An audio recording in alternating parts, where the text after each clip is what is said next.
The chrome bumper of the black Cadillac Escalade gleamed under the merciless Chicago sun like a promise wrapped in steel. Cindy Matthews wasn't thinking about luxury, though. She saw salvation in the form of a mirror. And at that precise moment, that was exactly what she needed. Her interview at Romano's, the most exclusive Italian restaurant in Chicago's Gold Coast, was in exactly 4 minutes. 4 minutes to transform from a broke waitress whose life was being held together with safety pins and desperate prayers into someone who looked even remotely employable.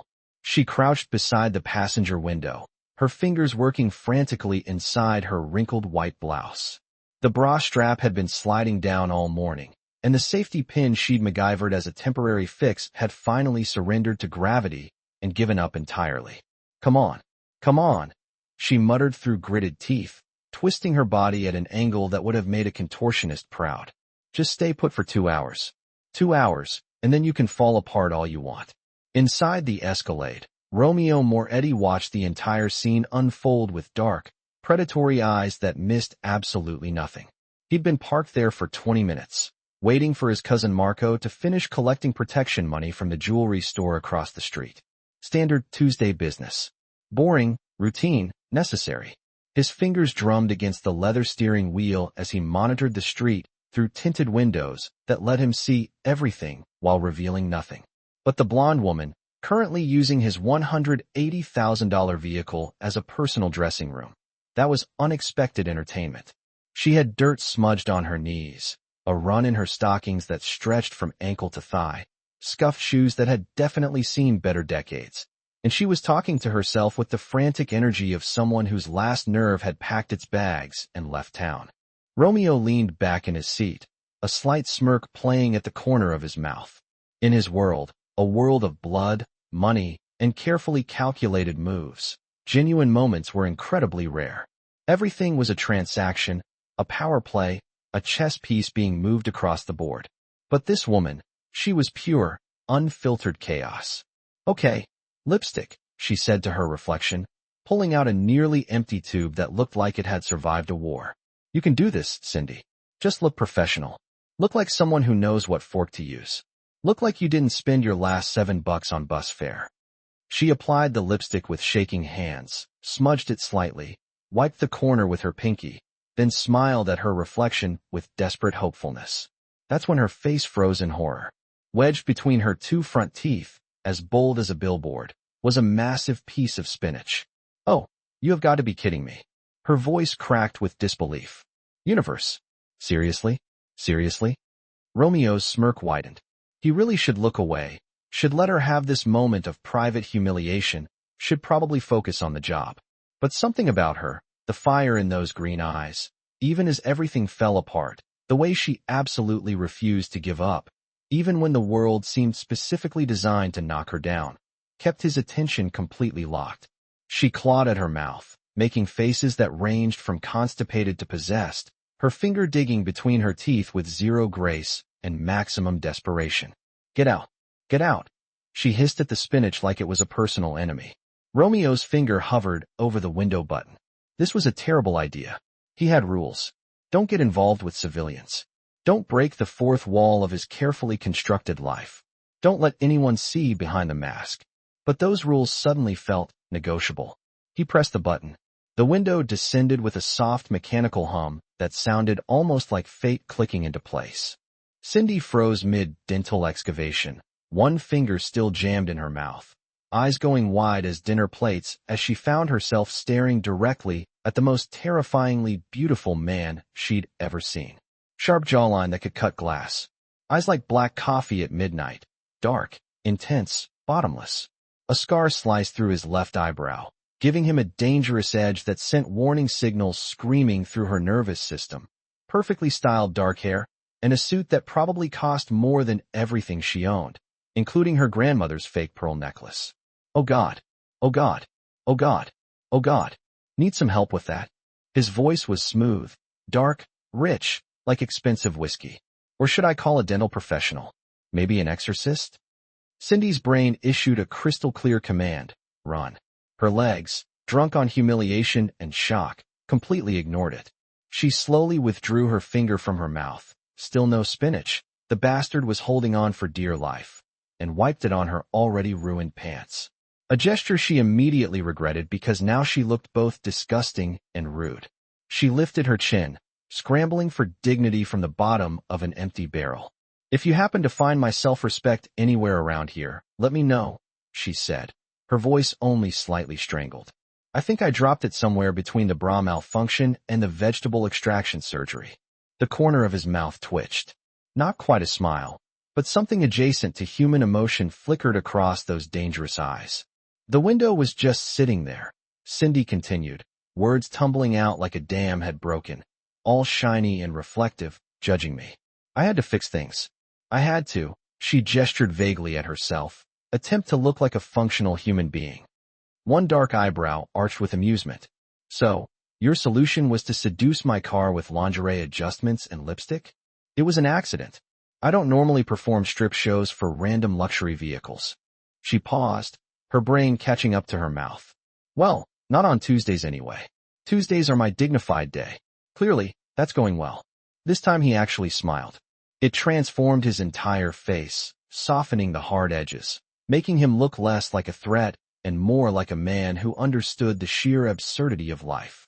But something in that smile also sent a shiver down her spine. Not fear exactly, but recognition. This man was dangerous in ways her desperate brain couldn't even begin to catalog. "Sounds like a case of broken mirrors, bad vegetables, and catastrophically bad timing," he said, leaning slightly toward the window. His cologne hit her, expensive, subtle, with notes of cedar and something darker she couldn't quite name. "The universe has a personal vendetta against me," Cindy muttered, then checked her phone. Her heart stopped. "Oh, sweet mother of... I'm late. I have a job interview, a serious, life-changing, please God let me afford ramen and rent interview." She looked at the building behind him, Romano's, with its elegant awning and valet stand. "Then you'd better go make an impression," he said, his eyes tracking her face with unnerving intensity. "Though I have to say, if you bring half the entertainment value in there that you've provided out here, you might want to ask for a raise before you even start." Cindy's face burned. "Right? Yeah, I'll just go humiliate myself professionally now instead of recreationally." She turned to leave, then spun back, pointing at him with her phone. "And you, mister, owns his own luxury car. Good luck with your whatever dangerous, expensive thing you're doing. Try not to run over any desperate women with spinach issues." Romeo's smile widened into something genuinely amused. "I'll do my best. Good luck, Miss Disaster. My name is Miss Disaster." She started backing away. "Also known as Cindy. Cindy Matthews, the girl who just used your car as a mirror and will now die of shame. Nice to meet you before my death." "Romeo," he said simply. "Romeo Moretti." Something about the way he said his name made the air feel heavier, like it meant something, like it should mean something. But Cindy didn't have time to analyze the weird flutter in her stomach or the way his eyes seemed to follow her like a physical touch. She spun around and speed-walked toward Romano's, her broken heel clicking unevenly against the pavement, her heart hammering against her ribs. Behind her, Romeo watched until she disappeared through the restaurant's gold-trimmed doors. "Romeo Moretti." Marco's voice crackled through the car's Bluetooth, making Romeo finally look away. "We're done here. Package secured. Where are you?" "Still at the location," Romeo said, his eyes drifting back to the restaurant entrance. "Had an unexpected delay." "What kind of delay?" Romeo shifted the car into drive, pulling away from the curb, but his mind wasn't on the job anymore. "The interesting kind," he murmured. What Romeo didn't say, he owned Romano's. Had owned it for 3 years, ever since taking it as payment from a debtor who'd made poor life choices. The restaurant was a legitimate front for some less-than-legitimate operations, but it actually turned a profit. And in approximately 5 minutes, the woman who just used his car as a mirror was going to walk into an interview for a waitressing position, an interview he'd personally be conducting. Because the universe, it seemed, had a sense of humor, after all. Romeo pulled into the private garage beneath Romano's, his mind already working through all the angles. He should let his manager handle the interview. Should stay in the shadows where he belonged. Should forget about green eyes and spinach-stained teeth and the kind of raw authenticity that didn't exist in his world. Should. But Romeo Moretti had built an empire by knowing exactly when to break his own rules. His phone buzzed. A text from his underboss, Vincent. Meeting tonight. The Calabrese family is making moves. We need to respond. Romeo typed back. I'll be there. 9 p.m. Then he pocketed his phone, straightened his tie, and headed toward the restaurant's private elevator. Cindy Matthews had absolutely no idea that the man behind the window was about to become the most dangerous complication of her life. And Romeo had no idea that the broke waitress with spinach in her teeth was about to become his salvation. Cindy burst through Romano's ornate entrance like she was fleeing a crime scene. Her breath was coming in short gasps, her makeup probably smudged to hell, and her bra strap finally achieved total freedom by sliding down to her elbow inside her blouse. The hostess, a tall, elegant woman in a black dress that cost more than Cindy's entire wardrobe, looked up with the kind of polite smile that barely concealed thinly veiled judgment. Can I help you? Her tone suggested that help was the last thing she actually wanted to provide. Interview. Cindy panted, trying to discreetly shove her bra strap back up while maintaining eye contact. I have a 2 p.m. interview for the waitress position. Cindy Matthews. I know I'm late. I'm so sorry. There was a situation with a car and some spinach. She forced herself to stop babbling. I'm here now. The hostess's expression didn't change, but something flickered in her eyes. Pity, maybe? Or secondhand embarrassment? Of course. Mr. Moretti is expecting you. Cindy's brain screeched to a halt. I'm sorry, who? Mr. Moretti, the owner. He's conducting interviews today, personally. She gestured toward a hallway. Second door on the left. Try not to keep him waiting any longer. The blood drained from Cindy's face. Moretti. Romeo Moretti. Car window guy was Romeo Moretti, owner of Romano's. The man she just performed an accidental striptease for was about to interview her. Oh, you have got to be. Cindy caught herself. Thank you. I'll just go die quietly in his office now. She walked down the hallway on unsteady legs, each step feeling like a march toward her own execution. The restaurant was beautiful, all rich mahogany, soft lighting, and the kind of expensive silence that money could buy. Classical music played softly from hidden speakers. The scent of fresh bread and herbs hung in the air. It was the kind of place where Cindy's student debt came to laugh at her. She stopped at the second door, raised her hand to knock, then paused. Run. She could still run. There were other restaurants, other jobs, other ways to avoid dying of humiliation. But her bank account had $3.47 in it. Her rent was due in 5 days. Her roommate had already threatened to change the locks. She knocked. Come in. That same dark, smooth voice from the car. Cindy pushed open the door and stepped into an office that looked like it belonged in a mob movie. Leather furniture, a dark wood desk, floor-to-ceiling windows overlooking Michigan Avenue. And behind that desk, wearing a slight smirk that should be illegal, sat Romeo Moretti. He looked even more dangerous inside. The office lighting caught the sharp angles of his face, the intensity in those midnight eyes, the controlled power in the way he sat, like a predator pretending to be civilized. Miss Matthews, he said, gesturing to the chair across from him. Please sit down. We've already established you're excellent at making entrances. Cindy's face burned hot enough to cook pasta. Listen about outside. The bra adjustment, the spinach excavation, the use of my vehicle as your personal mirror. He leaned back in his chair, fingers steepled. All part of your interview strategy, I assume? Very memorable. Unconventional, but memorable. I didn't know it was your car, the words burst out. I didn't know you owned this place. I didn't know. She stopped, taking a breath. I'm sorry.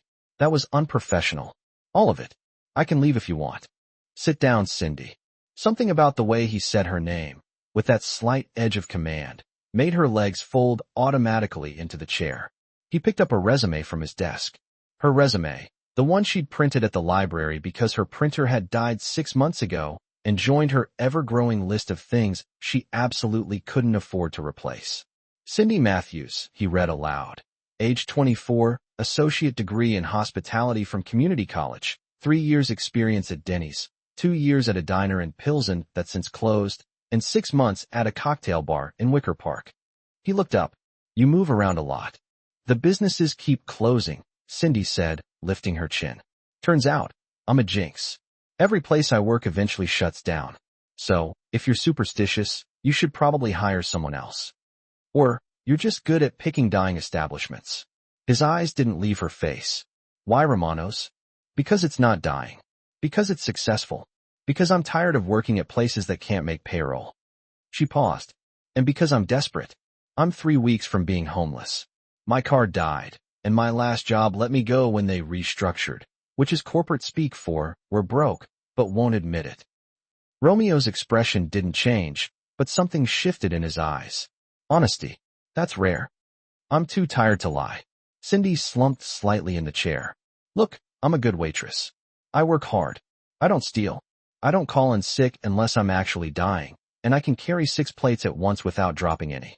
I'm not fancy. I don't know wine pairings, and I probably can't pronounce half the things on your menu.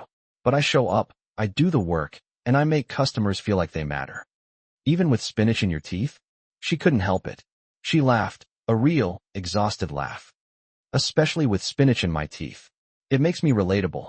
Romeo smiled, actually smiled. Not the smirk, but something genuine.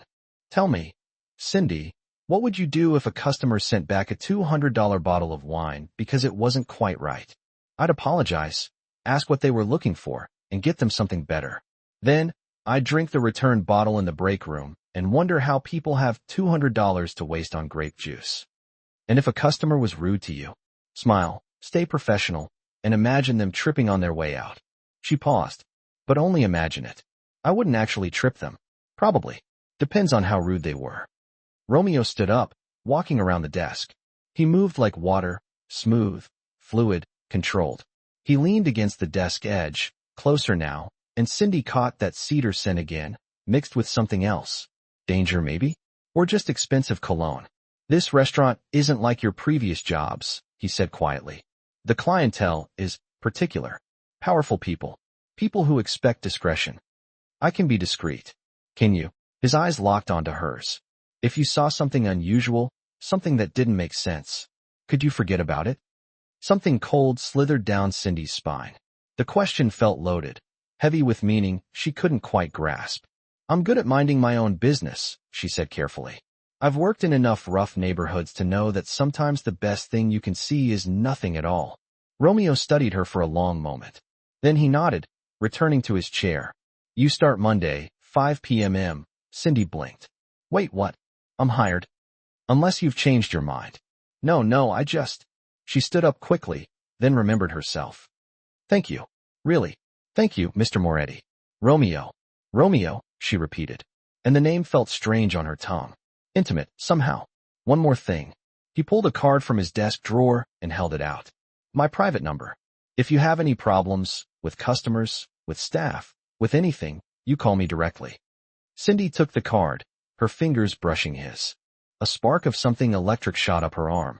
Why? She asked. Why give me your personal number? Romeo's eyes darkened. Let's just say I have a feeling you're going to be interesting to have around. Cindy left the office in a daze, the card burning in her pocket like a secret. She made it to the street before letting out a breathless laugh of disbelief. She had a job. She was going to make rent.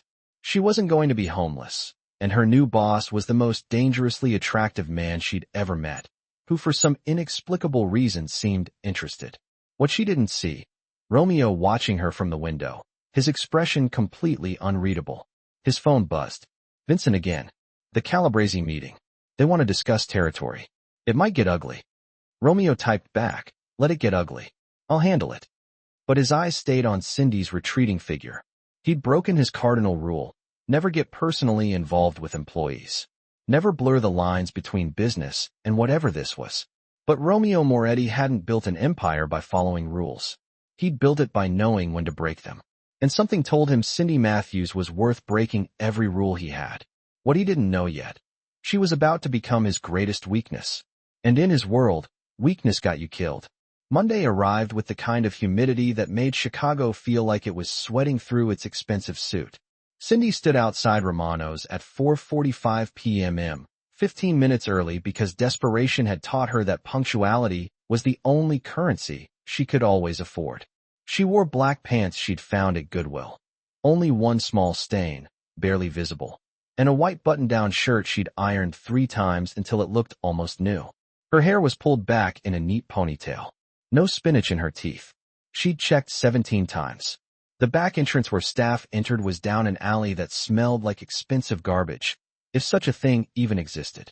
A large man in a dark suit stood by the door, arms crossed, face expressionless. Staff in trance.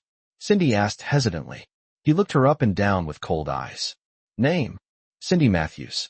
New waitress. I start today? He pulled out his phone, checked something, then nodded and opened the door. Down the hall, second left. Ask for Maria. The hallway inside was nothing like the restaurant's elegant front. Concrete floors, fluorescent lighting, the industrial hum of kitchen equipment. It smelled like garlic, fresh bread, and something else, cigarette smoke and cologne. Cindy found the staff room and knocked. Come in. A woman's voice, warm and tinged with an Italian accent, called out. Maria turned out to be a short, round woman in her 50s with kind eyes and flour on her apron. She looked Cindy over and smiled. Ah, you're the new girl, Romeo's hire. Come, come. I'll show you everything. Romeo's hire, Cindy repeated, following her out. Maria gave her a knowing look.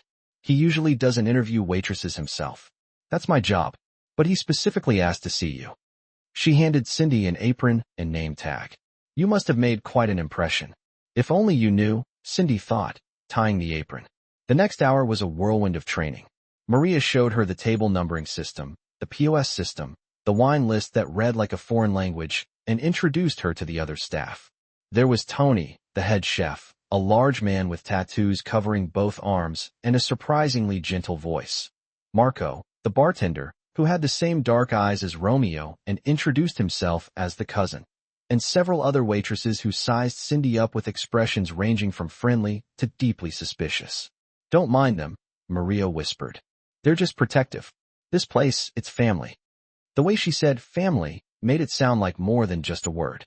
By 5:30 p.m., the restaurant started filling up. Cindy was assigned to shadow a waitress named Angela, a tall brunette with sharp eyes and sharper heels, who made it clear through body language alone that Cindy was an inconvenience. Just watch and learn, Angela said coldly. Don't touch anything. Don't talk to customers. Don't embarrass us. Cindy bit back a response and followed. The dining room was even more beautiful at night. Soft lighting cast everything in gold. Well-dressed couples sat at intimate tables. The gentle clink of expensive silverware on expensive plates created a soft rhythm.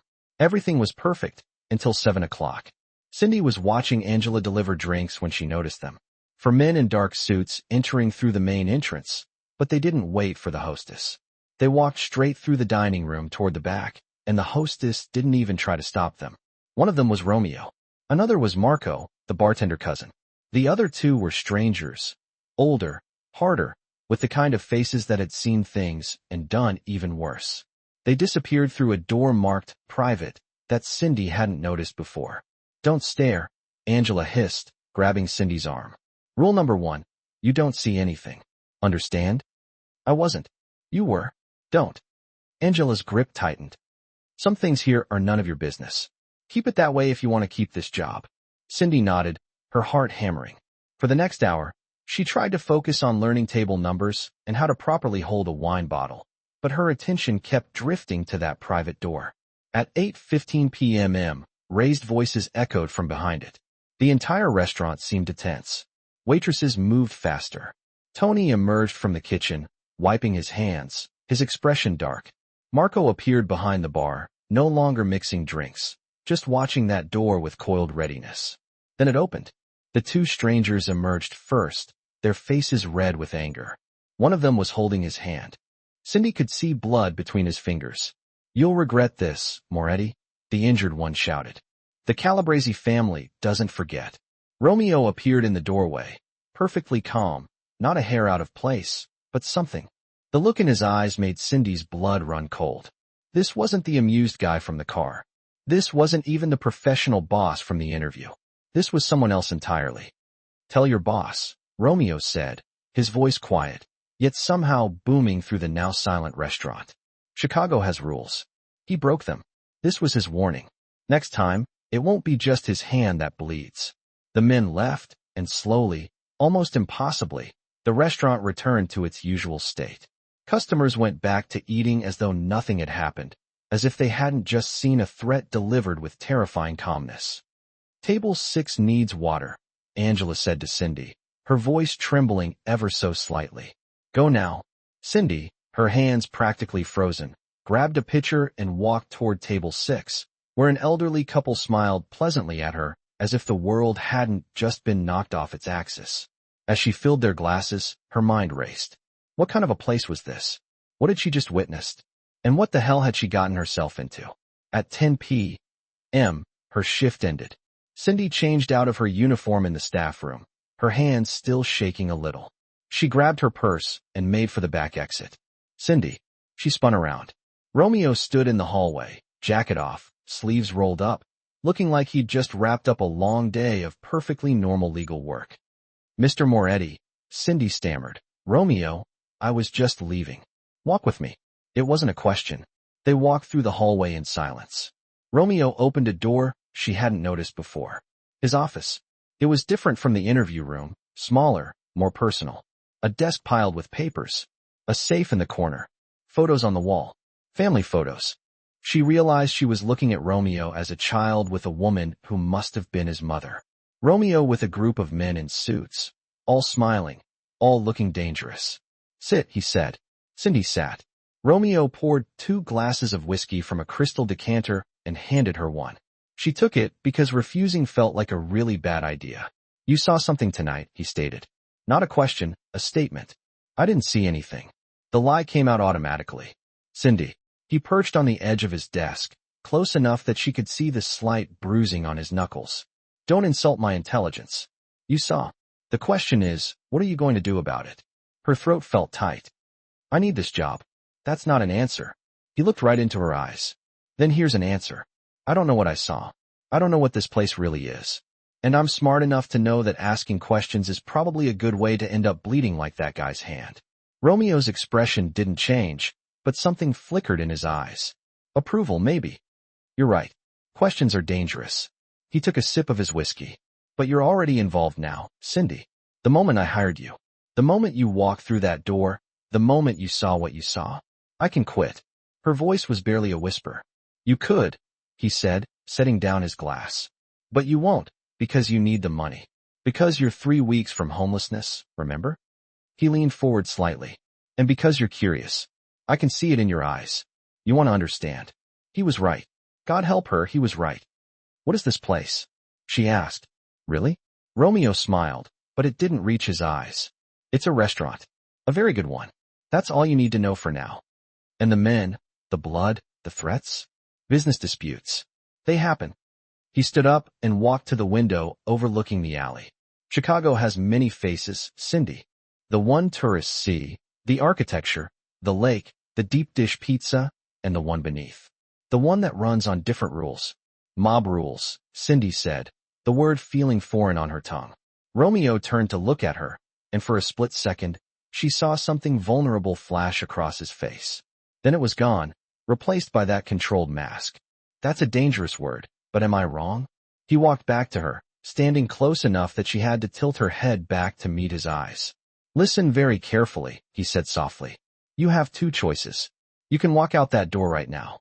I'll pay you for tonight, give you a reference, and you'll never hear from me again. Or, he continued, you stay? You work here. You do your job. You keep your eyes down and your mouth shut about things that don't concern you. And in return, you'll be protected, paid well, safe. Safe from what? His jaw tightened. From everything. From everyone. Because you are mine now, Cindy. You work for me, and I protect what's mine. The possessiveness in his voice should have scared her. Instead, it sent a shiver down her spine for entirely different reasons. I need time to think, she managed. You have until tomorrow. He handed her an envelope. Tonight's pay, plus a bonus. Consider it a signing incentive. Cindy opened it. $500 for 4 hours of work. Romeo, this is too much. It's exactly what you're worth. His fingers brushed hers as he closed her hand around the envelope. Tomorrow, Cindy, choose. She left in a daze, the envelope heavy in her purse, his words heavy on her mind. Outside, the Chicago night was cool against her flushed skin. She walked toward the bus stop, her mind spinning. She should run. She should take the money and disappear. A car pulled up beside her, The Escalade. The window rolled down. Romeo looked at her from the driver's seat. Get in. I'll drive you home. I can take the bus. Get in, Cindy. She got in. They drove in silence through the glittering city. Cindy gave him her address, a rundown apartment building in Pilsen that looked even worse at night than during the day. When they arrived, Romeo didn't immediately unlock the doors.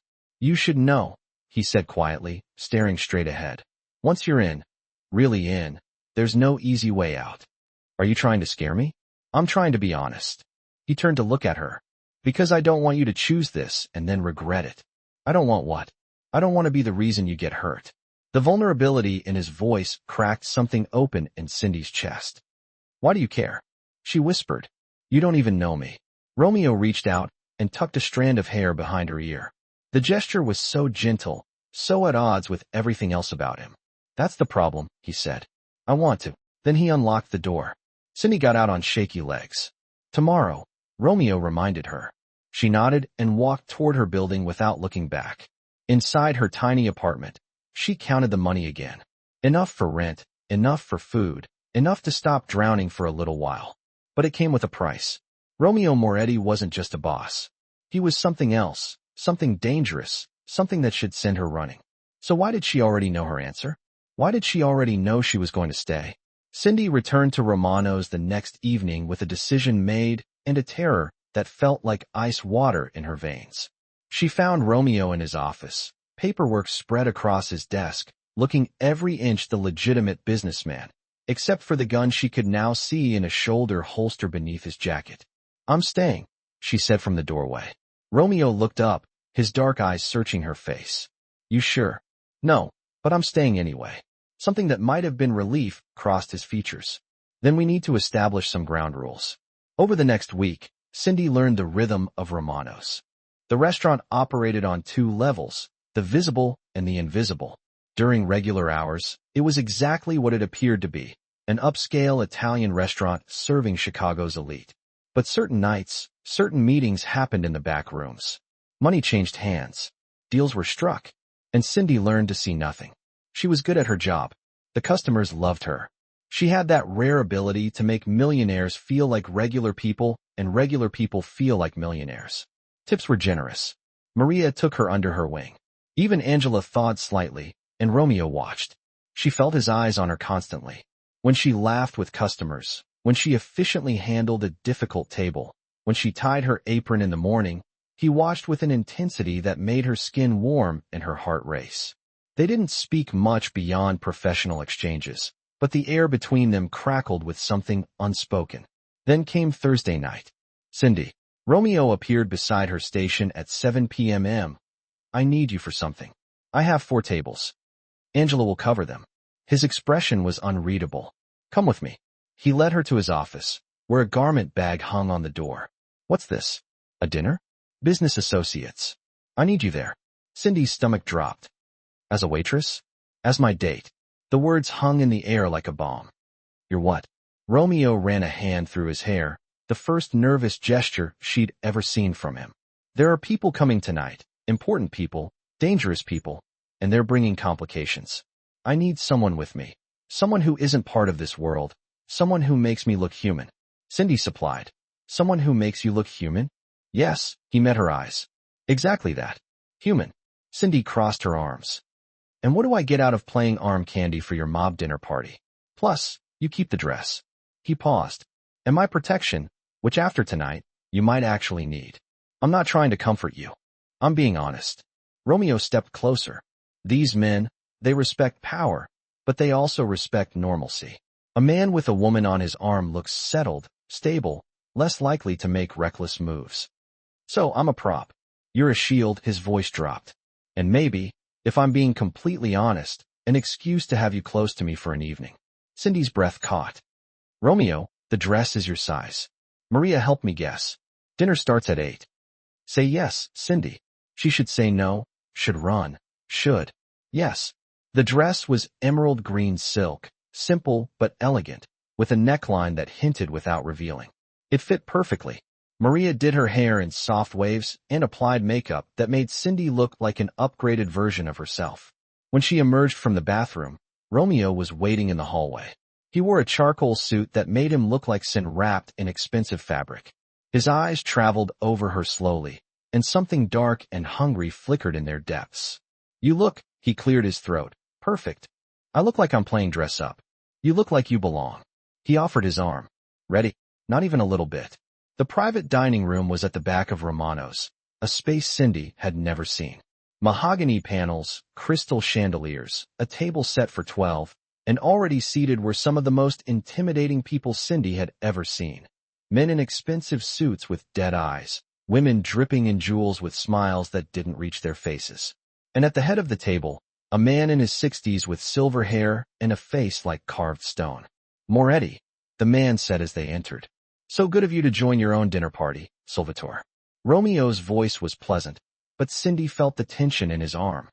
Thank you for coming, everyone. This is Cindy. Cindy, this is Salvatore Calabresi and his associates. Calabresi, the name from the bleeding man last week. Cindy's smile felt painted on as Romeo pulled out her chair. She sat, hyper-aware of the eyes assessing her, calculating her worth, her purpose. A girlfriend, Romeo? Salvatore's smile was sharp. How domestic. A man needs balance, Romeo replied smoothly, taking the seat beside Cindy. His hand found hers under the table, squeezed once. Warning or reassurance, she couldn't tell. Dinner began. Course after course of exquisite food that Cindy could barely taste. The conversation flowed around her, talk of territories, of business arrangements, of mutual understanding. Every word felt coded, dangerous. Salvatore's eyes kept drifting to Cindy. Tell me, my dear, how did you meet our Romeo? Cindy felt Romeo tense beside her. She took a sip of wine for courage. I used his car as a mirror to fix my bra, she said. It was very romantic. Silence crashed over the table. Then Salvatore laughed. Actually laughed. A booming sound that made everyone else relax fractionally. A woman with honesty. How refreshing. He raised his glass.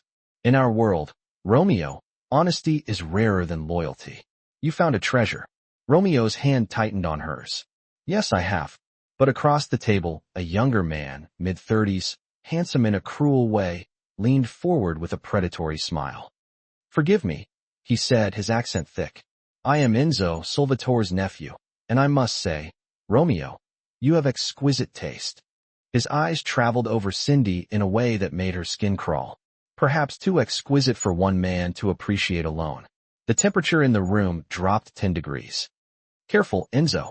Romeo's voice was silk over steel. You're admiring something that doesn't belong to you. I'm simply appreciating beauty. Enzo smiled wider. Surely you don't mind sharing the view. Unless, he leaned back. Unless there's something more here than just a pretty face at dinner. Unless this one actually matters. It was a test. Cindy realized it with crystal clarity. They were testing Romeo's weakness. And she was it. Enzo stood and walked around the table towards Cindy. Perhaps the lady would like to dance. There's music, after all. He extended his hand to her. Unless Romeo objects. Every eye turned to Romeo. Objecting would show weakness, show that Cindy was more than just a date, but allowing it. Cindy stood before Romeo could respond. I'd love to, she said with a bright smile. I haven't danced in forever. Romeo's jaw clenched, but he nodded slightly. Enzo led her to the small, cleared space where soft music played. His hand went to her waist, pulling her closer than was appropriate. His other hand clasped hers too tightly. You're very brave, he murmured in her ear. Or very stupid. Which is it, Bella? Probably both, Cindy replied, her smile fixed. I tend to make questionable life choices. Like Romeo Moretti. His hand slid lower on her back. Do you know what kind of man he really is? What he's done? The blood on those hands that held yours? I know enough. Do you? He spun her, brought her back against his chest. He's a killer, Kara. A beautiful monster. And monsters don't love, they consume. Over Enzo's shoulder, Cindy could see Romeo. He sat perfectly still, but his knuckles were white around his wine glass. Their eyes met across the room. And in that moment, she saw it. The barely controlled rage, the possessiveness, the fear. He did care. This wasn't just about business or appearances. This was real. You're wrong, Cindy said quietly to Enzo. About monsters. Sometimes they're just men trying to protect what matters. Enzo laughed. Such loyalty. Let's see how long it lasts when. Romeo's voice cut through the music. He was standing now, his hand extended towards Cindy. The dance is over. It wasn't a request. Enzo smiled but released her. Of course, I wouldn't want to overstep. Cindy crossed to Romeo. His hand caught hers, pulled her close. Too close for propriety. His other hand went to her waist, anchoring her to him as they began to move to the music. Did he touch you? Romeo's voice was barely controlled fury. Nothing I couldn't handle, Romeo. His eyes burned into hers. Did he touch you? He was testing you. Testing us. I handled it. Romeo's hand tightened on her waist. If he had hurt you. But he didn't. She looked up at him, saw the barely leashed violence in his expression. Romeo, I'm fine. You shouldn't be here. This was a mistake. I shouldn't have. He stopped, his jaw working. Shouldn't have what? Shouldn't have let you anywhere near this, near me. His voice dropped to a whisper. You're not safe with me, Cindy. You'll never be safe with me. Maybe I don't want safe. His eyes darkened. Don't say that. Why not? It's the truth. She stepped closer, their bodies nearly flush. You think I don't see what this is? You think I don't understand? You don't. I understand enough. Her heart hammered. I understand that you're dangerous, that this world you live in could swallow me whole. But I also understand that when you look at me, it's the first time I've ever felt seen. Really seen. Romeo's control cracked. His hand cupped her face, thumb brushing her cheekbone. Cindy, A gunshot shattered the moment. The music stopped. Everyone froze. Salvatore stood, a smoking gun in his hand pointed at the ceiling. Forgive the interruption, he said calmly. But I believe we've had enough entertainment for the evening. Romeo, shall we discuss business? Romeo's hand dropped from Cindy's face, but he didn't step away. Of course. Your woman should leave. This conversation isn't for delicate ears. She stays. Romeo's voice was absolute. Anything you say to me, you can say in front of her. Salvatore's eyes narrowed. That's unwise.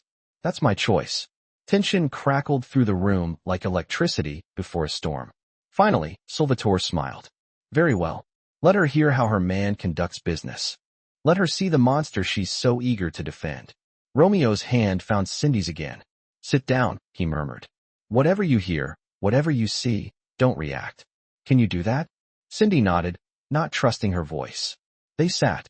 Salvatore's men produced briefcases, spreadsheets, maps of Chicago divided into territories like a war zone.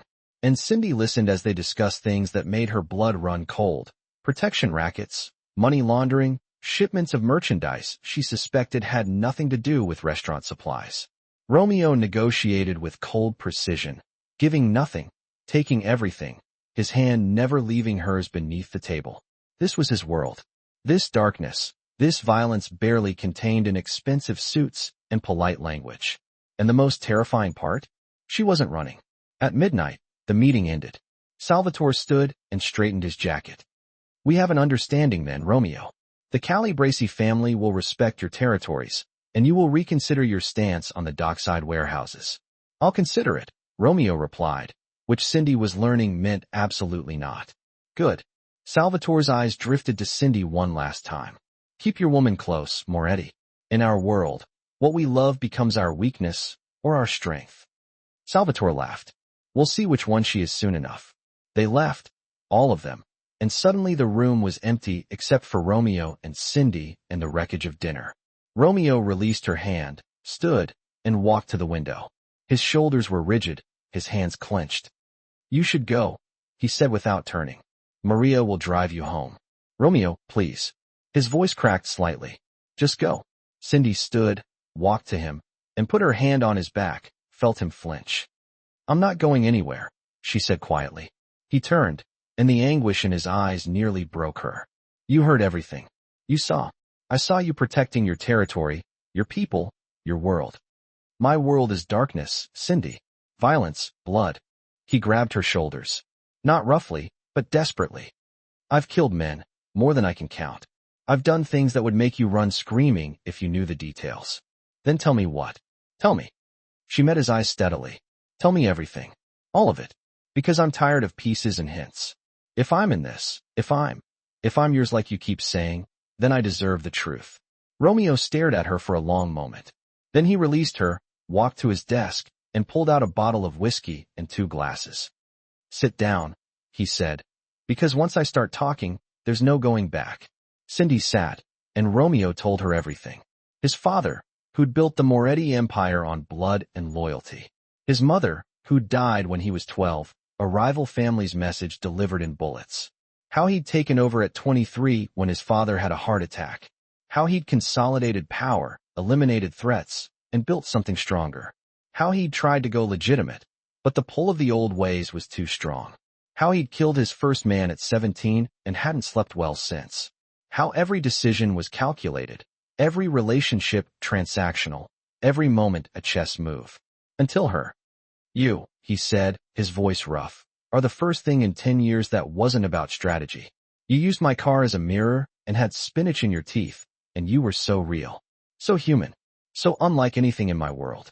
Cindy's eyes burned with unshed tears. Romeo. And now I've dragged you into this, into danger, into... He stopped and looked away. I should let you go. Should pay you off, send you away, keep you safe. But you won't. No. He met her eyes again. Because I'm selfish. Because I want you close. Because when I look at you, I remember what it feels like to be something other than a monster.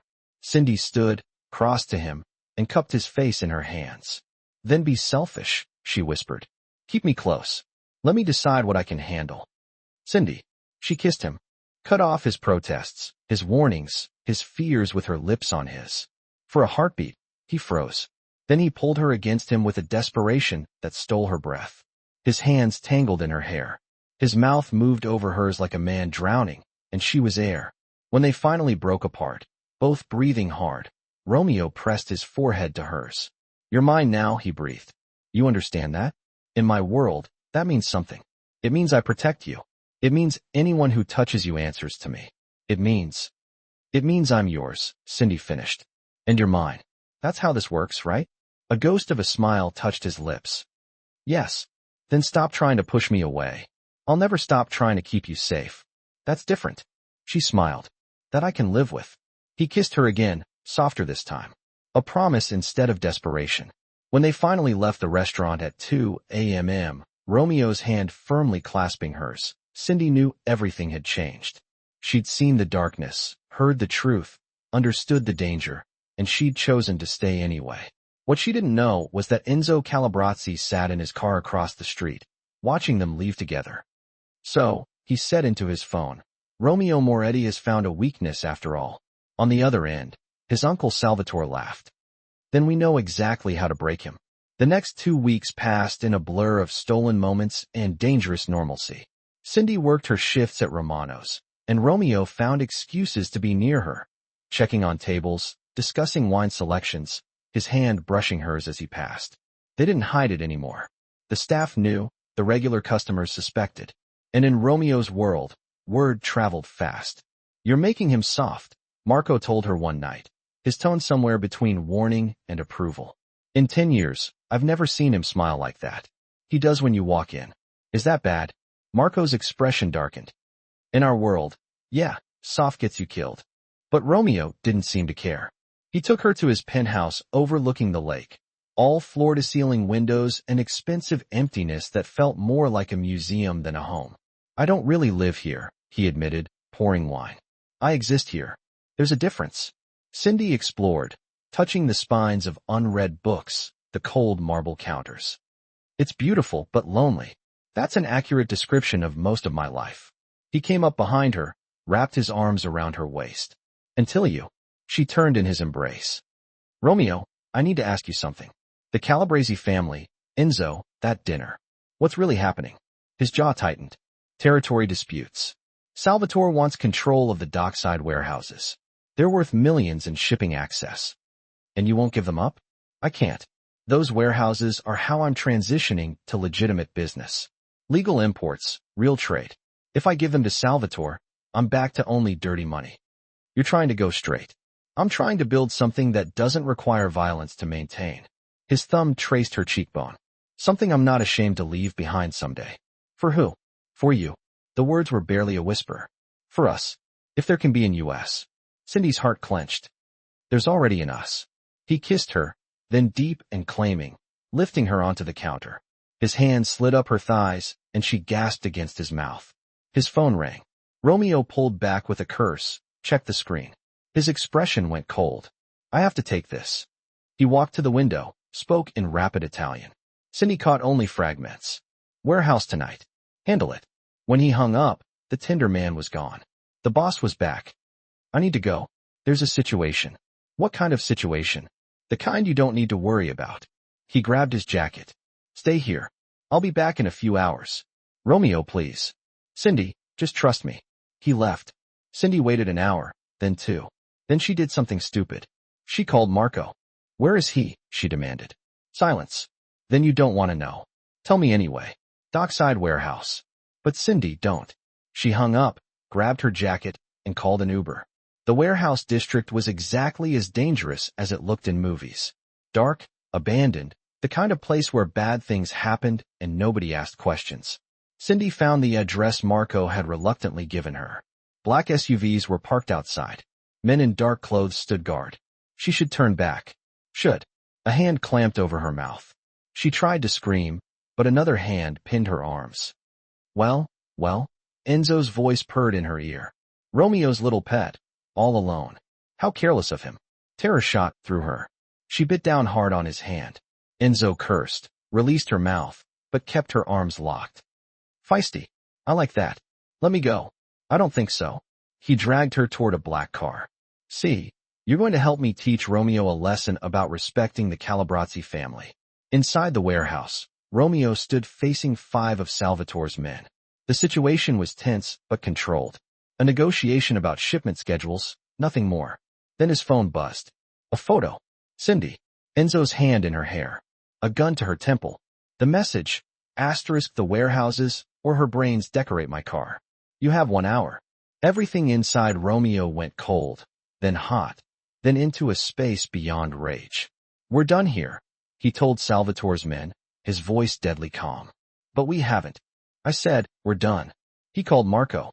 Get everyone, every soldier we have, and find Vincent. Tell him it's war. Within 30 minutes, Romeo had assembled 15 armed men. They traced Enzo's location through contacts, bribes, and threats. An abandoned factory in Englewood. Romeo drove like the devil himself was chasing him. His mind stuck on one image, Cindy's terrified face. He'd promised to protect her, promised she'd be safe. And he'd failed. At the factory, Enzo had Cindy tied to a chair in the center of an empty room. He circled her slowly, enjoying her fear. Romeo will come for you, he said. And when he does, we'll kill him. Use you as bait. Eliminate the competition. Take his territories. Simple. He'll kill you first, Cindy said, trying to keep her voice steady. Such faith, Enzo laughed. Let's test it. He pressed his gun to her shoulder. Not to kill, just to hurt, and fired. Cindy's scream echoed through the factory. Blood bloomed across her shirt. Pain exploded through her body like fire. That's 1, Enzo said calmly. Every 10 minutes, another bullet.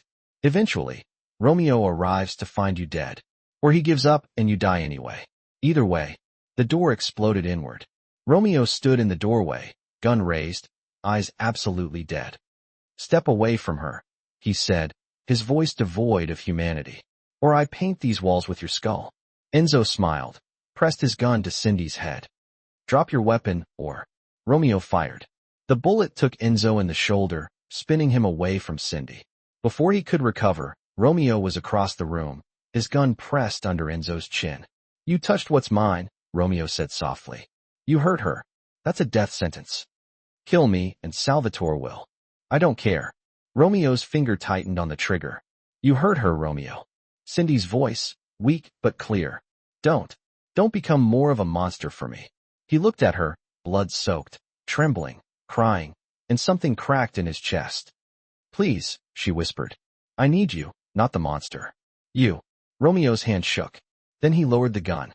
Get out, he told Enzo. Tell your uncle this is over. The warehouses stay mine, and if anyone,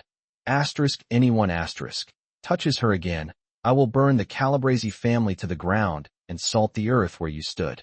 Enzo stumbled away, clutching his shoulder. Romeo dropped to his knees beside Cindy, cutting her bonds with shaking hands. I'm sorry. I'm so sorry. I should have. Shut up and get me to a hospital, Cindy managed through gritted teeth. He carried her to his car, drove like hell itself was chasing them, called his personal doctor, a man who asked no questions and kept no records. At Romeo's penthouse, the doctor removed the bullet, stitched the wound. She's lucky. Missed everything vital. She'll heal. When they were alone, Romeo sat beside the bed, holding Cindy's hand like she might disappear. I almost lost you, he said hoarsely. But you didn't because you were strong, because you, his voice broke. Cindy, I can't do this. Can't put you in danger. Can't. Romeo Moretti, if you try to push me away right now, I will shoot you with your own gun. He laughed, a broken sound. You were just shot because of me. And you saved me. That's what matters. She squeezed his hand. I'm not going anywhere.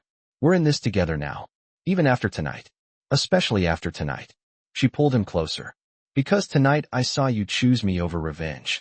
Choose humanity over the monster. That means something. Romeo kissed her forehead, her cheeks, her lips. I love you, he whispered. God help me.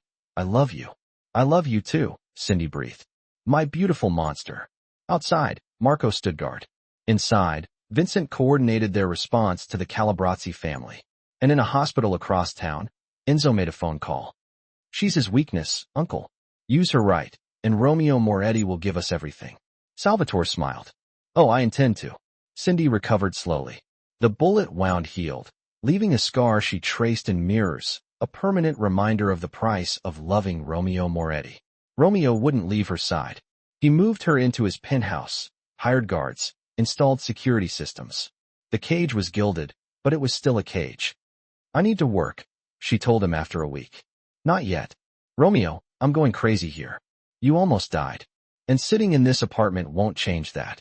She stood, wincing slightly. I need normal. I need my life back. His jaw tightened. Your life almost got you killed. No, your life almost got me killed. There's a difference. The words hit like a slap. Romeo's face went carefully blank, the mask he wore when something hurt too much to show. You're right, he said quietly. Which is why maybe we should. Cindy crossed to him. Don't you dare finish that sentence. We're not ending this because it's hard. It's not hard, Cindy. It's impossible. He gestured around them. This is my world. Violence, danger, enemies who will use anyone I care about as a weapon against me. Then teach me to protect myself. Make me less of a target. That's not how this works. Then change how it works. Her voice rose. You keep saying you want to go legitimate, so do it. Walk away from the family business. Romeo laughed bitterly. You don't just walk away from the Mafia, Cindy. There's no exit interview. No 2 weeks notice. You're in until you're dead, or everyone who knew you is dead. Then we make it work together. I can't ask you to. A knock interrupted them. Marco entered, his expression grim. We have a problem. Salvatore's called for a sit-down tomorrow night. He's demanding you attend. What does he want? To discuss terms of peace. Marco's tone suggested he didn't believe it for a second. Romeo's eyes narrowed. It's a trap, probably, but if you don't go, it's an insult. That means war. After Marco left, Romeo paced like a caged animal. He's going to demand the warehouses. Or worse. What's worse? Romeo looked at her, and Cindy saw the answer in his eyes. Me, she whispered. He's going to demand you give me up. I'll never. You might have to. Her voice shook. If it means protecting your family, your people, you might have to choose. There's no choice. I choose you. Always you. Even if it means people die? Romeo's silence was answer enough. The next night, Cindy insisted on accompanying him to the sit-down at a neutral location, a private club downtown. Romeo brought Marco and Vincent. Salvatore brought Enzo, freshly bandaged, and 6 others. They sat across from each other at a long table, tension thick enough to choke on. Romeo, Salvatore began pleasantly. Let's discuss our future. Let's start with the warehouses. I want them. You want peace. Simple exchange. No. Salvatore's smile didn't waver. Then let me propose alternative terms. You keep your warehouses. I keep my territory. And you end your relationship with Miss Matthews. Cindy's blood ran cold. Romeo's expression was stone. Explain. She's a distraction, a liability. She makes you weak, makes you sloppy. For the good of both our families, for peace in Chicago, she needs to go. She's not up for negotiation. Everything is negotiable, Romeo. Salvatore leaned forward. Here are your choices. End it with the girl voluntarily.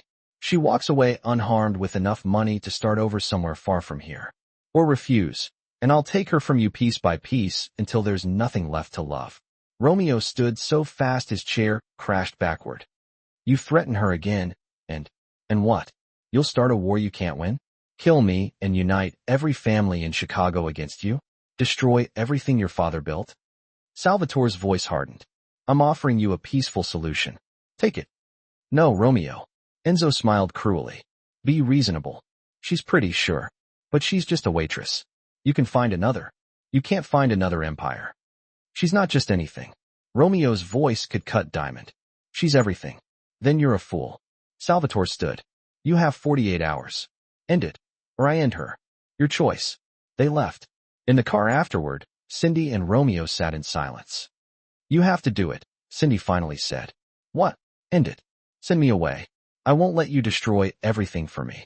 Cindy, I mean it. Romeo. I love you, but I won't be responsible for people dying, for your family's empire crumbling. None of that matters without you. She took his face in her hands. Yes, it does. Your people depend on you. Your family's legacy. My family's legacy is blood and violence. You're the first good thing I've had in a decade. I'm not giving that up. You might not have a choice. Romeo pulled her into his arms, held her like she might disappear. Then we run. Leave Chicago. Start over somewhere. Leave all of this behind. They'll find us. You said it yourself. You don't just walk away. Then I'll fight. I'll go to war if I have to. And people will die? People always die in my world, Cindy. At least this time, it'll be for something that matters. She pulled back to look at him. You really mean that? I've never meant anything more. He kissed her desperately. I love you. I'm not letting you go. Whatever comes next, we face it together. Cindy felt tears slip down her cheeks. Together. What they didn't know, Salvatore had no intention of waiting 48 hours, and Enzo had already set the next phase in motion. The pregnancy test sat on Romeo's bathroom counter like a bomb. 2 pink lines. Cindy stared at it, her world tilting sideways. Pregnant with Romeo Moretti's child in the middle of a Mafia war. Perfect timing, universe, she whispered. Just perfect. She'd been feeling off for weeks. Nauseous, exhausted, emotional. She'd blamed it on stress, on the bullet wound, on fear, but her period was 3 weeks late. And finally, she'd bought a test. Now, she had to tell Romeo, who was currently downstairs in a meeting about how to fortify their defenses against the Calabrese family. She walked down to find Romeo's penthouse filled with men, Marco, Vincent, soldiers she didn't know. Maps of Chicago spread across tables, guns being cleaned. The machinery of war. Romeo looked up when she entered, his expression softening briefly before returning to business mode. We need to talk, Cindy said privately. Something in her voice made Romeo immediately excuse himself. They went to his bedroom. What's wrong? He asked, instantly alert. Cindy handed him the test. Romeo stared at it, then at her, then back at it. You're pregnant? Yes. He sat down heavily on the bed, the test clutched in his hand like a lifeline. How long? 6 weeks, maybe. I don't know exactly. Silence. Romeo's face was unreadable. Cindy felt panic rise. Say something, please. I'm going to be a father. His voice was barely a whisper, then louder with wonder. I'm going to be a father, Romeo. The timing is. He stood, pulled her into his arms. It's terrible. It's perfect. He laughed. A sound caught between joy and terror. Cindy, we're having a baby in the middle of a war. Then we end the war. His voice hardened with determination. Today. Now. Whatever it takes. How? By giving Salvatore what he thinks he wants. Romeo's eyes burned with intensity. The warehouses. He can have them. I'll sign them over. Walk away. Focus on legitimate businesses. Build something safe for our child. He also wants me gone. That's the one thing he'll never get. Romeo's hand went to her still flat stomach. You're carrying my child. That makes you untouchable. In our world, family is everything. Even Salvatore can't. An explosion shook the building. Glass shattered. Alarms shrieked. Shouts erupted from downstairs. Romeo pushed Cindy behind him, pulling his gun. Stay here. Lock the door. Don't open it for anyone but me. Romeo. He kissed her hard. I love you. Both of you. I'll be back. He was gone. Cindy locked the door with shaking hands. More explosions. Gunfire. The sounds of war coming to Romeo's home. She grabbed her phone, dialed Marco. What's happening?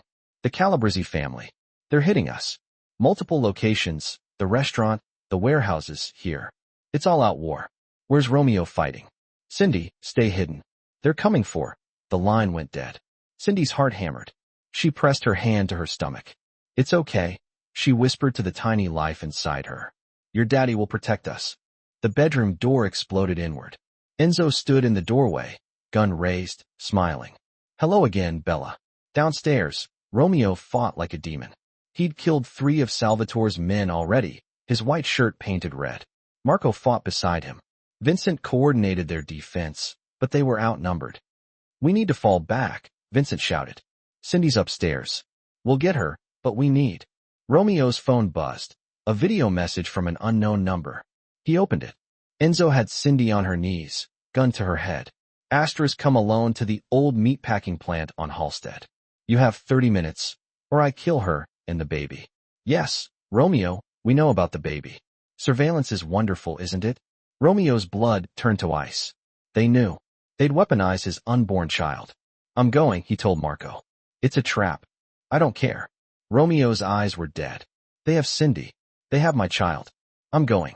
Then we're coming with you. No, I need you here. Fortifying our positions, protecting our people.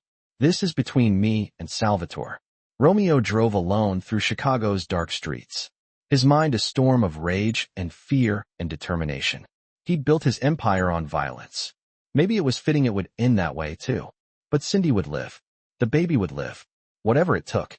The meatpacking plant was exactly as abandoned and terrifying as expected. Romeo entered, gun drawn, every sense on high alert. Salvatore waited in the center of the vast space. Enzo beside him, gun pressed to Cindy's temple. She was bloody, bruised, but alive. Her eyes met Romeo's, not fear, but fury. Right on time, Salvatore said. Drop your weapon. Romeo did. Kick it away. He did. Good. Now, let's talk about terms of your surrender. Let her go. This is between us. Oh, Romeo, she's exactly the point. Salvatore smiled. You see, I don't actually want your warehouses. I want your complete submission, your family absorbed into mine, you working for me. Never. Then she dies. The baby dies, and I systematically hunt down everyone you've ever cared about until you're alone and broken. Salvatore's voice was pleasant, conversational. Where you bend the knee. Swear fealty. Give me everything. And I let her live. Romeo looked at Cindy. She was shaking her head, tears streaming. Asterisk, don't asterisk, she mouthed. Don't do it. But Romeo had already made his choice. He dropped to one knee. I submit. The Moretti family is yours. Just let her go. Salvatore laughed. How touching. How? Cindy moved. She'd been working her bonds loose while they talked. Now she twisted, grabbed Enzo's gun hand, bit down hard. He screamed. The gun fired wildly. Romeo lunged. Chaos erupted. Salvatore drew his weapon, but Romeo was faster, tackling him. They grappled. A shot fired. Blood sprayed. More gunfire from the doorway.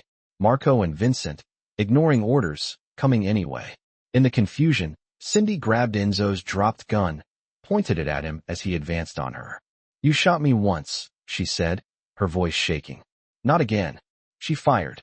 Enzo went down. When the smoke cleared, Salvatore lay dead. Romeo stood over him, blood-covered, breathing hard. It was over. 1 month later, Cindy stood in Romeo's office at Romano's. The restaurant was closed for renovations after the attack. Romeo was signing papers, transferring his illegal operations to trusted associates, selling off criminal assets, building legitimate businesses. It's done, he said, setting down the pen. I'm out. Really out. No more mafia, no more violence, just restaurants, real estate, legal trade. Can it really be that simple? No. There will be challenges, people testing me, trying to pull me back in, but I have motivation now. He pulled her close, his hand on her growing belly. This, you too, that's worth more than any empire. Cindy kissed him. I'm proud of you. I'm terrified. He laughed shakily. I have no idea how to be a father, how to be normal. We'll figure it out together. Together, Romeo agreed. Always together. Outside, Marco lit a cigarette, watching them through the window. Vincent joined him. Think he'll make it? Vincent asked, living clean. If anyone can, Marco said. It's Romeo. Love changed him. made him human again. Let's hope that's enough. Inside, Romeo and Cindy planned their future. A wedding, a nursery, a life built on hope instead of fear. The monster was learning to be a man. And for the first time in his violent life, Romeo Moretti was happy. 3 months had passed since the war ended. Cindy's belly was now unmistakably round, and Romeo had transformed from mob boss to expectant father with an intensity that was almost comical. "You need to rest," he said for the 1,000th time, adjusting pillows behind her. "Romeo, I'm pregnant, not dying." The doctor said, "I'm healthy. Stop hovering." But she smiled, taking his hand and placing it on her stomach. "Feel that?" A kick, strong and determined. Romeo's face transformed with wonder. "She's feisty, like her mother." Cindy laughed. "Or maybe like her father when someone threatens his territory. Our daughter will never have to worry about territories or wars." His voice was firm. "I'm building her a different world." And he was. The legitimate businesses were thriving. Romano's had expanded to 3 locations. The real estate investments were paying off. Romeo Moretti was becoming respectable, but the past had a long memory. Maria appeared in the doorway of the penthouse, her expression worried. "Romeo, there's someone here to see you. She says it's urgent." "Who?" "Isabella Vittorio." Romeo's face went pale. Cindy noticed immediately. "Who's Isabella?" "My former fiancée," Romeo said quietly. "From before?" "It was arranged by the families." A beautiful woman in her 30s entered. Designer clothes, cold eyes. She looked at Cindy with barely concealed disgust, then at Romeo. "Romeo, it's been a long time." "Isabella, what do you want?" "To save you from making the biggest mistake of your life." She gestured at Cindy. "This, a pregnant waitress? This is what you threw away your legacy for?" "Watch your mouth," Romeo warned. "The families are talking, Romeo. They say you've gone soft, weak. That you let a nobody turn you into a civilian." Isabella's voice dripped venom. "Your father would be ashamed. My father would be dead either way. I chose a different path. You chose weakness." Isabella turned to Cindy. "Do you know what he was before you? Powerful, feared, respected. Now he's a joke. And when they come for him, and they will, you and that baby will be the reason he can't defend himself." Cindy stood, despite Romeo's hand trying to hold her back. "He doesn't need to defend himself with violence anymore. He's built something real, something that won't get him killed." "How naive." Isabella laughed. "You think the Mafia just lets people leave? You think the enemies he made just forget? They're waiting, watching. And when they strike..." "Enough." Romeo's voice cut like a blade.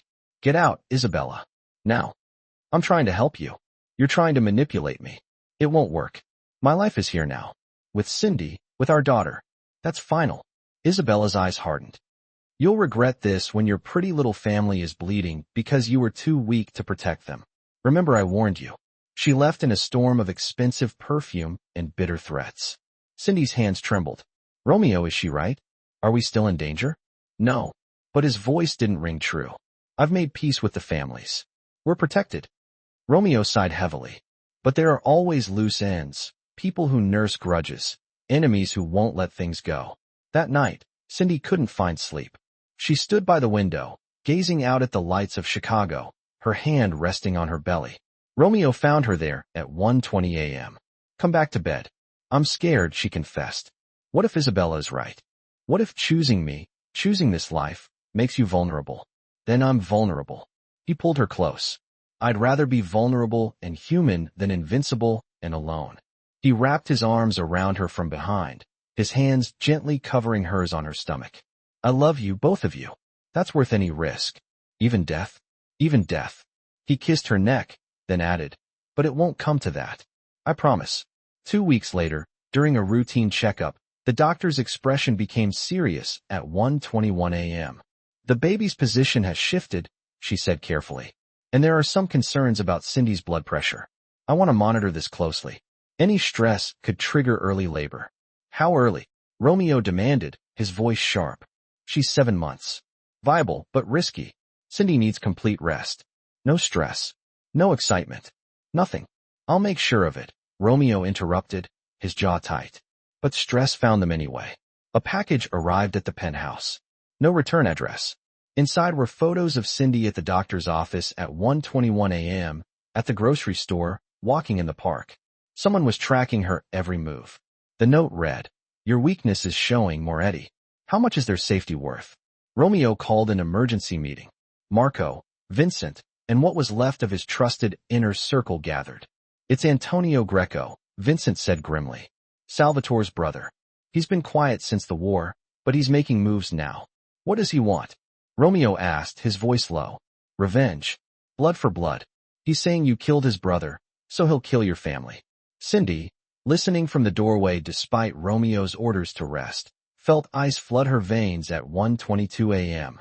"He can't get to us here," Romeo said, trying to sound confident. "Security is—" Marco cut him off. "He doesn't need to get close. He's patient. He'll wait for the baby to be born, for you to let your guard down, and then nothing." Romeo's voice was steel. "I'm ending this tonight." "Romeo, no," Cindy cried, stepping forward. "I won't let him threaten you, threaten our daughter." Romeo stood, his eyes blazing. "I'm going to make him an offer. Money, territory, whatever he wants, but this ends." And if he refuses, Romeo's silence was answer enough. He left with Marco and 3 others, leaving Vincent and 2 guards to protect Cindy at 1:22 a.m. But Antonio Greco was smarter than they thought. The attack came from inside.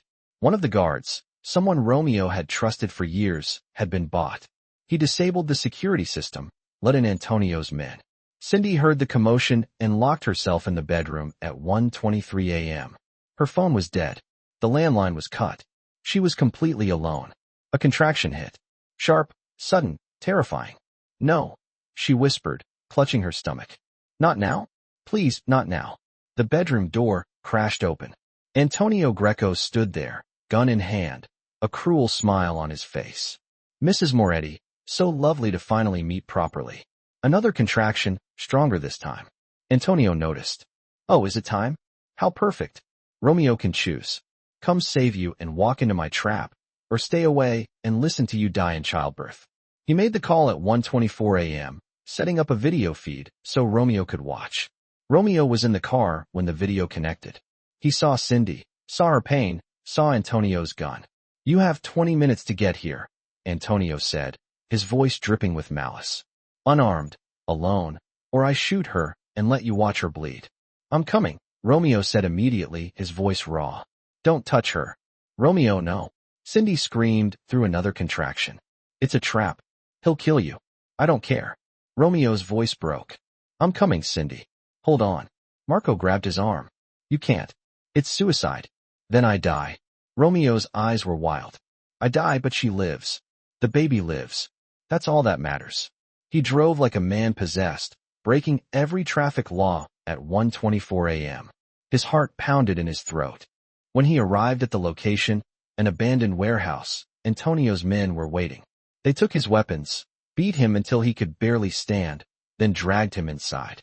Cindy was there, tied to a chair, sobbing in labor at 1:25 a.m. "Romeo," she cried. I'm here, baby." He tried to get to her, but they held him back. Antonio smiled, a chilling expression that sent shivers down Romeo's spine. "How touching. Now, Romeo, you're going to watch me kill the woman you love. Then, I'll take the baby, if it survives, and raise it as my own. Teach it to hate the Moretti name. Poetic, don't you think?" He raised his gun toward Cindy. Romeo screamed, fighting against his captors with superhuman strength.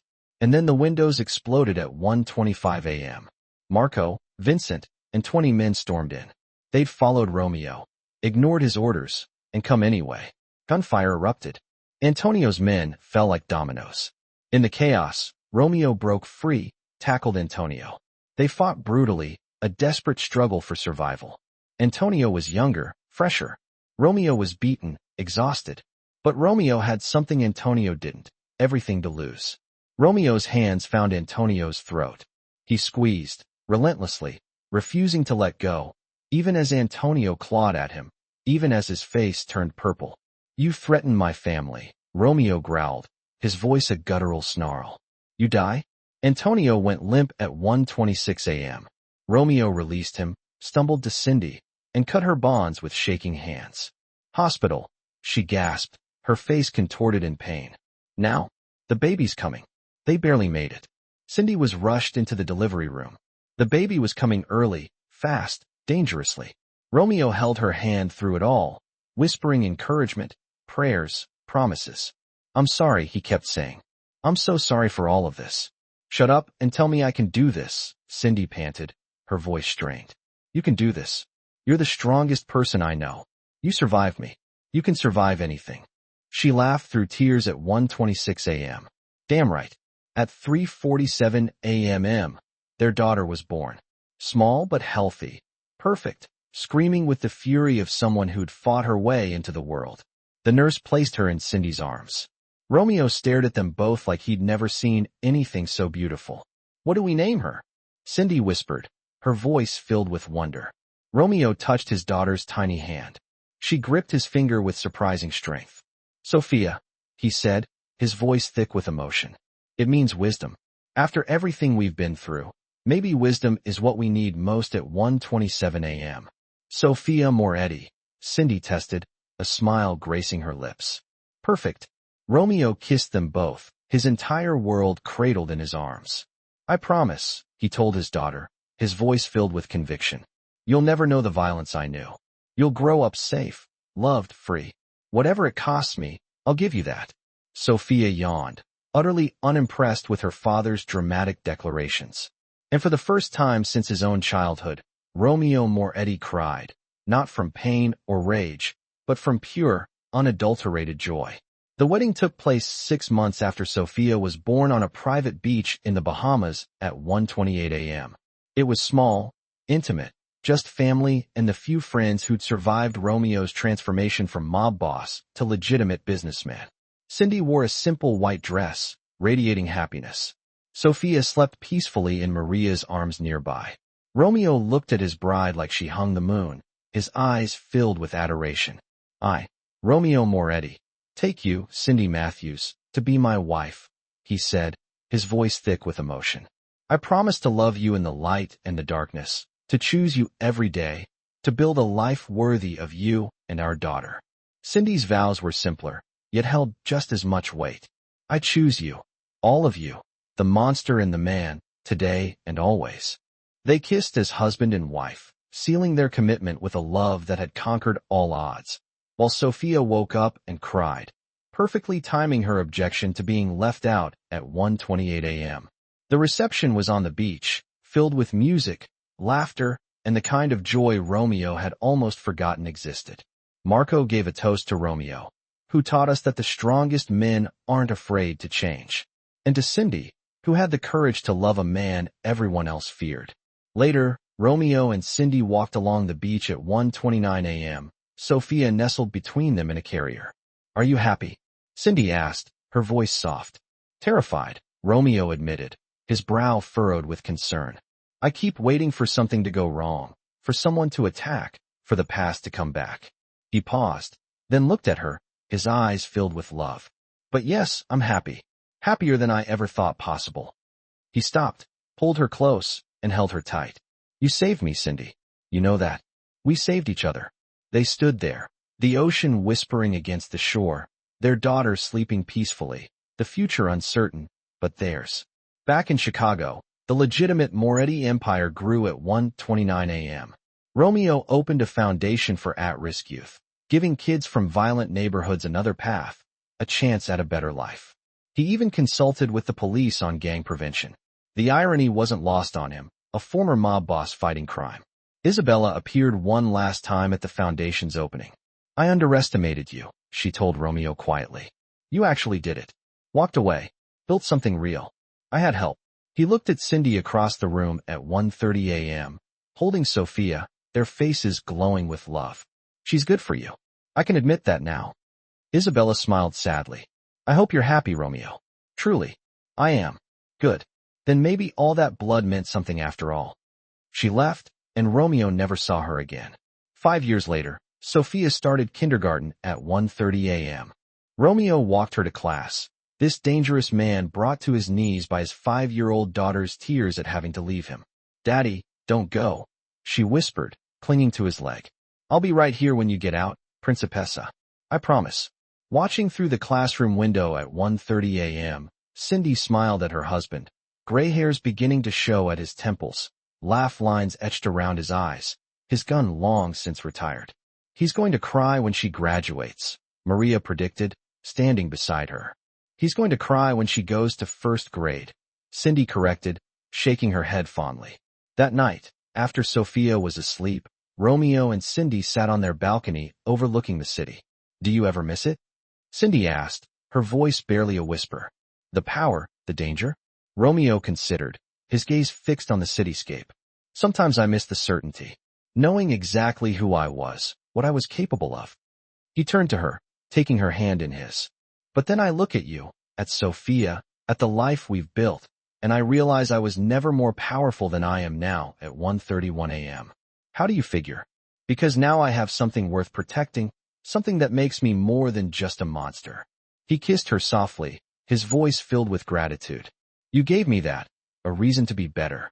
We gave each other that, Cindy corrected, her eyes shining with affection. I was drowning before you. Lost. You gave me purpose, too. They sat in comfortable silence at 1:32 a.m.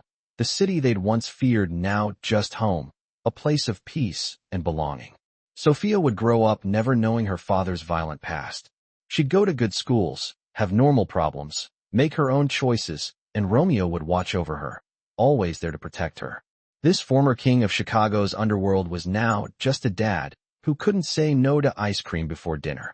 I love you, Cindy said into the quiet, her voice filled with tenderness.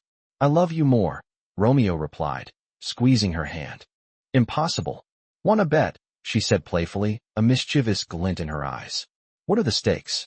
Winner gets to choose Sophia's bedtime story tomorrow night at 1:32 a.m. Deal. He grinned, a spark of competitiveness in his eyes. And I'm definitely winning. They went inside, checking on their daughter one more time. Her dark hair was spread across the pillow, a halo around her face, her father's determined chin, her mother's smile, a perfect blend of the two. The monster had found his humanity. The waitress had found her king. And together they'd built something that neither violence nor poverty could ever destroy. A family, a home, a love worth every sacrifice. 10 years after that fateful day with the car window and the spinach, Cindy stood in the kitchen of their suburban home at 1:33 a.m., preparing breakfast for their now 2 children, Sophia, 11, and Marco Jr., 7, named after Romeo's cousin, who'd become family. Romeo appeared, suited up for another day at Moretti Enterprises, now a multi-million-dollar legitimate restaurant and real estate empire. Morning, Mrs. Moretti, he said, kissing her neck. Morning, Mr. Domestic, she teased, smiling at his transformation. Daddy, Marco Jr., can we go to the park today? He raced in, his eyes wide with excitement. After your sister's soccer game at 1:33 a.m. Yes, he cheered, pumping his fist in the air. Sophia appeared, already in her uniform, her brow furrowed with concentration.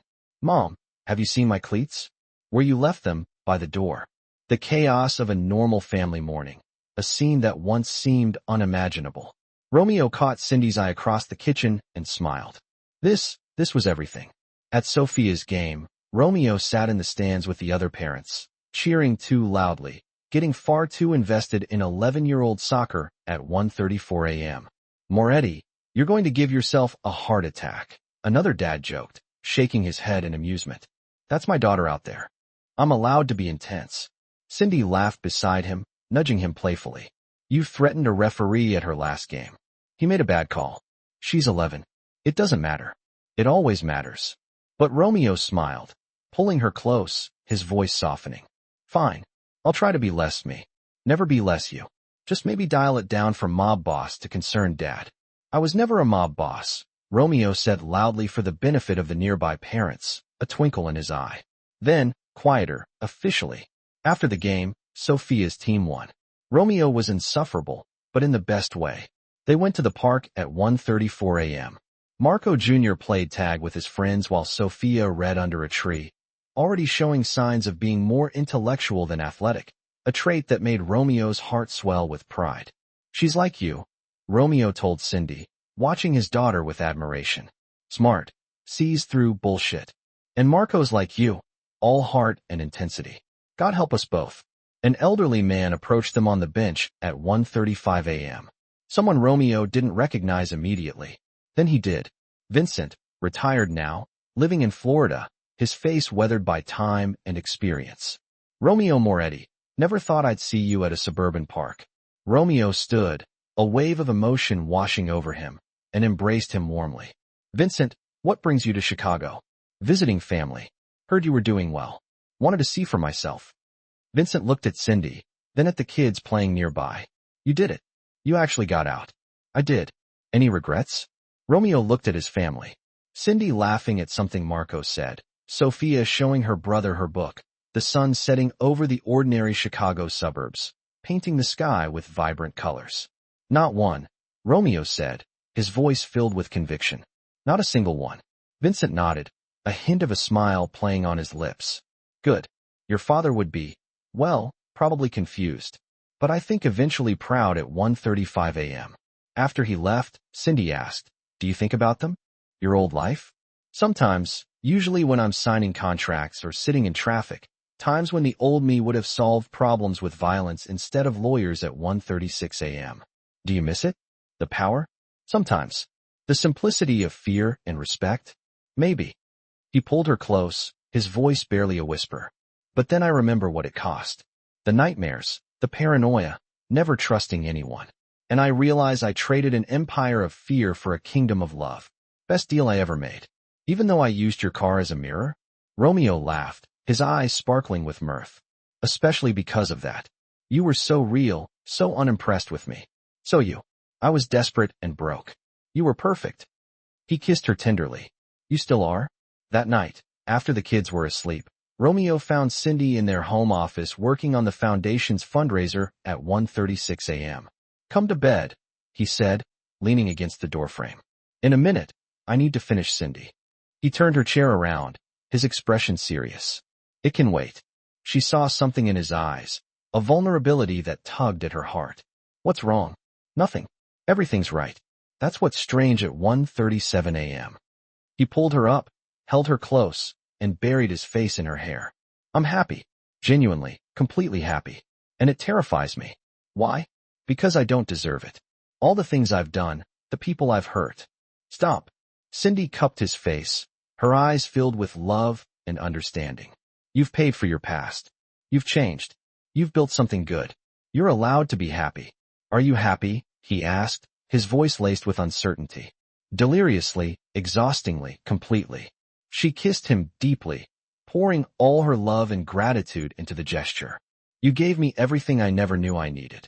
A home, a family, a love that makes sense of all the chaos at 1:37 a.m. I love you, Romeo whispered, his voice filled with emotion.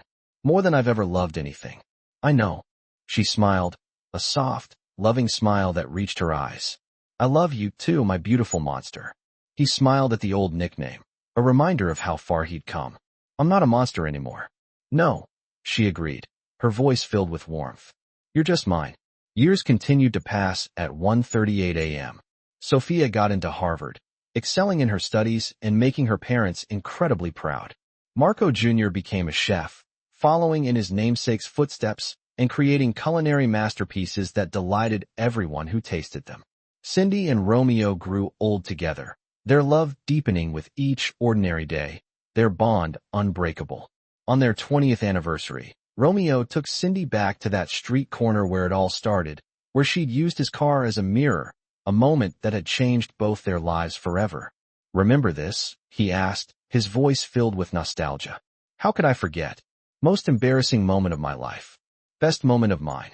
Romeo pulled out a small box, revealing a new ring, an upgrade from the one he'd given her on the lake, a symbol of their enduring love. Romeo, you didn't have to. I wanted to. I wanted to mark 20 years of choosing you, of being chosen by you. He slipped it on her finger, his eyes shining with love and commitment. 20 more, she whispered, her voice thick with emotion. 20,000 more. Cindy promised, her heart overflowing with happiness. They stood there, two people who shouldn't have worked, their love defying logic, having built a life that proved redemption was real at 1:38 a.m. Do you ever wonder? Cindy asked, her voice thoughtful. What would have happened if I'd used a different car's window that day? Romeo considered, his gaze fixed on the distant horizon. Then some other lucky bastard would have you, and I'd still be a monster, cold, alone, probably dead by now. So, I saved you. You absolutely saved me. She reached up and touched his cheek, her eyes filled with gratitude. You took a broken, violent man and taught him how to be human again, how to love, how to live for something other than fear and power at 1:39 a.m. And you, Cindy said, her voice soft but firm, took a broke, desperate woman and showed her she was worth fighting for, worth protecting, worth loving. We saved each other, Romeo said, pulling her close. We did. They walked back to their car, a modest sedan now, no bulletproof glass, no hidden weapons, just a normal car for a normal family, a symbol of their ordinary, extraordinary life. Hey, Romeo, Cindy said as they drove home, a playful tone in her voice. Yeah? Thanks for not shooting me when I used your car as a mirror. He laughed, a deep, heartfelt sound that filled the car. Thanks for having spinach in your teeth. Made you human. Made me curious. We're ridiculous. We're perfect. And they were at 1:40 a.m. A waitress and a mob boss, a desperate woman and a dangerous man. Two broken pieces that shouldn't have fit, but did, creating something that neither violence nor poverty could ever destroy. A love story that started with a car window and spinach and ended with everything they'd ever needed. Each other. If you enjoyed stories like this, take a moment to subscribe to the channel. That's how I'll know you truly liked it. Even if you're watching on your TV, grab a second to join this family of fans who love emotional and heartfelt stories. Your support means everything, and it helps us bring you even more tales like this at 1:40 a.m.